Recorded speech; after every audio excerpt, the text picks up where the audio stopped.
Chapter 20. Winnie was standing with her cheek pressed into Tuck's chest, her arms flung tight around him. She trembled and kept her eyes squeezed shut. She could feel Tuck's breath come and go in little gasps. It was very quiet. The Tree Gap constable knelt over the sprawled body of the man in the yellow suit, and then he said, "He ain't dead. Leastways, not yet." Winnie opened her eyes a crack.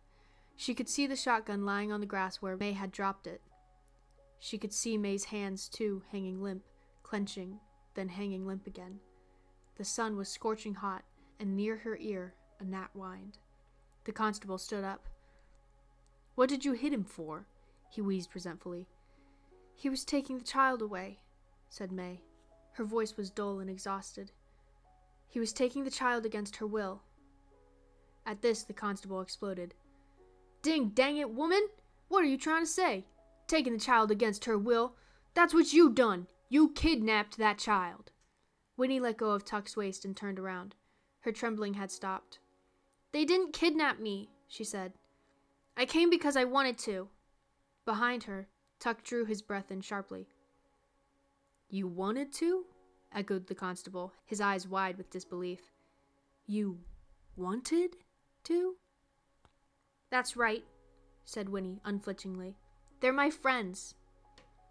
The constable stared at her. He scratched his chin, eyebrows high, and eased his own shotgun to the ground.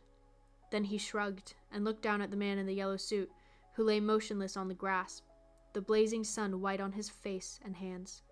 His eyes were closed now, but except for that, he looked more than ever like a marionette flung carelessly into a corner, arms and legs every which way midst tangled strings.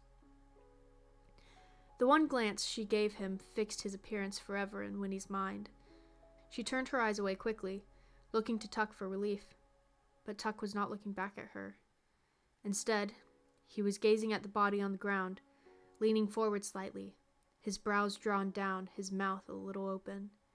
It was as if he were entranced, and, yes, envious, like a starving man looking through a window at a banquet. Winnie could not bear to see him like that. She reached out a hand and touched him, and it broke the spell. He blinked and took her hand, squeezing it. "Well, anyway," said the constable at last, turning businesslike, "I gotta take charge here. Get this feller into the house before he fries. I'm telling you now, if he don't make it, you're in a pickle, you people. Now here's what we'll do. You," he said, pointing at May, "you gotta come with me. You and the little girl. You gotta be locked up right away. And the little girl, I gotta get her home. The rest of you, you stay here with him. Look after him. I'll get back with the doctor quick as I can. Should have brought a deputy, but I didn't expect nothing like this to happen. Well, it's too late now." "All right, let's get moving," Miles said softly. "Ma, we'll get you out right away." "Sure, Ma," said Jessie. "Don't worry about me none," said May in the same exhausted voice. "I'll make out."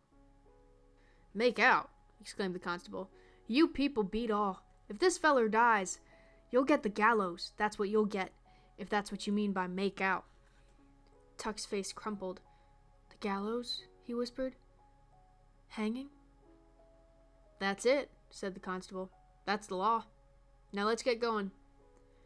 Miles and Jessie lifted the man in the yellow suit and carried him carefully into the house, but Tuck stood staring, and Winnie could guess what he was thinking. The constable swung her up onto his horse and directed May to her own saddle, but Winnie kept her eyes on Tuck. His face was very pale, the creases deeper than ever, and his eyes looked blank and sunken. She heard him whisper again, "The gallows." And then Winnie said something she had never said before, but the words were words she had sometimes heard, and often longed to hear. They sounded strange on her own lips and made her sit up straighter.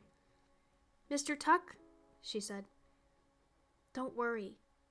Everything's going to be all right." The constable glanced heavenward and shook his head. Then, clutching his shotgun, he climbed up behind Winnie and turned the horse toward the path. "You first," he barked at May. "I gotta keep an eye on you. And as for you," he said grimly, speaking to Tuck, You better hope that feller don't die on you. I'll be back as soon as I can." "Everything'll be all right," Tuck repeated slowly. May slumped on the back of the fat old horse, did not respond, but Winnie leaned round the constable and looked back at Tuck. "You'll see," she said, and then she faced forward, sitting very straight. She was going home, but the thought of that was far from her mind. She watched the rump of the horse ahead, the swish of coarse, dusty hairs as he moved his tail, and she watched the swaying, sagging back of the woman who rode him.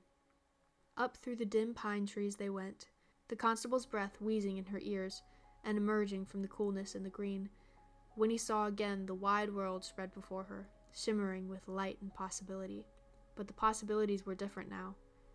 They did not point to what might happen to her, but to what she herself might keep from happening. For the only thing she could think of was the clear and terrible necessity. May Tuck must never go to the gallows. Whatever happened to the man in the yellow suit, May Tuck must not be hanged. Because if all they had said was true, then May, even if she were the cruelest of murderers and deserved to be put to death, May Tuck would not be able to die.